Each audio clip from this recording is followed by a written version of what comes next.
जानते हैं हम लोग चंपारण में रहते हैं। इस चंपारण में पहले 3 कठिया पड़ता था। जिस किसान के पास 20 कट्ठा जमीन होता था तो उसे 3 कट्ठा भूमि पर नील की खेती करना होता था। नील की खेती, ठीक। नील की खेती करने में होता क्या था कि जिस खेत में नील की खेती की जाती थी वह बंजर हो जाती थी और अंग्रेज औने पौने दाम में उसको खरीदता था। किसान तरसते, किसान खेती करना चाहते नहीं थे, फिर भी मजबूरी थी। यहाँ के किसानों के साथ अत्याचार किया जाता था, नील की खेती जबरदस्ती किया जाता था। आखिर क्या हुआ, यहीं के किसान थे जिनका नाम है राजकुमार शुक्ल। आप लोग याद कर लीजिए ना, महात्मा गांधी को इस चंपारण के हालात के बारे में कौन जानकारी दिया था? राजकुमार शुक्ल। 1916 का अधिवेशन चल रहा था लखनऊ में और पहली बार किसी व्यक्ति ने कांग्रेस के अधिवेशन में पहली बार मंच पर कोई किसान बोला था।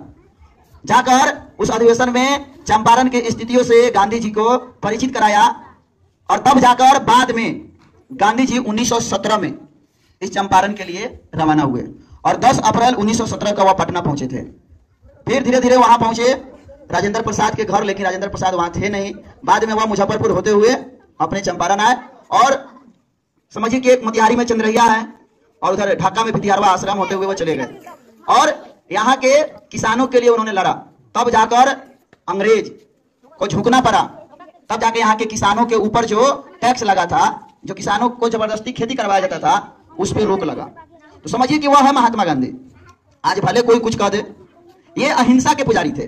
देखो आज पूरा विश्व, आज कोई ऐसा दिन नहीं है कि पेपर में तुम नहीं पढ़ोगे कि कोई किसी की जान ले लिया जमीन के नाम पर, भाई भाई को मार दिया, ठीक।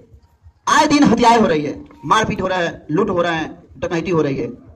तो दुनिया में आज क्या चाहिए? शांति, अहिंसा।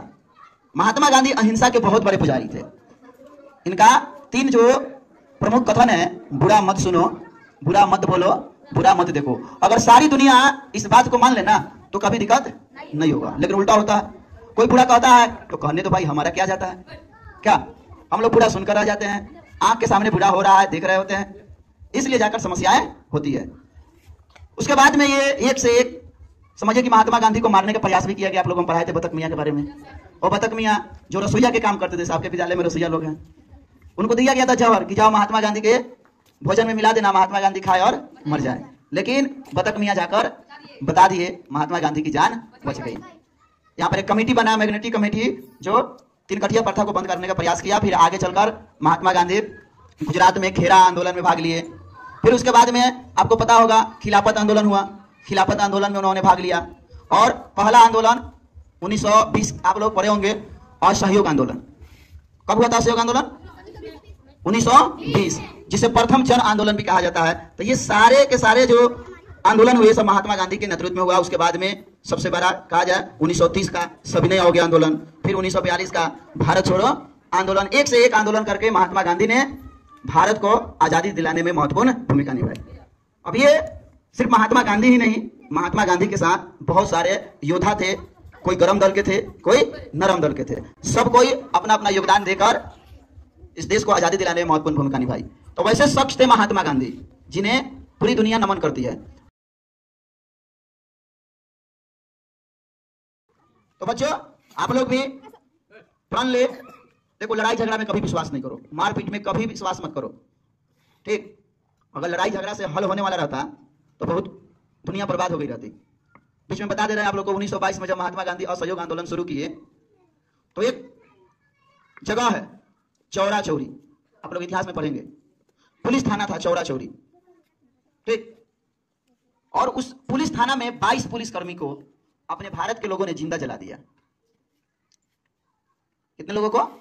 22 पुलिसकर्मी को जिंदा जला दिया गया।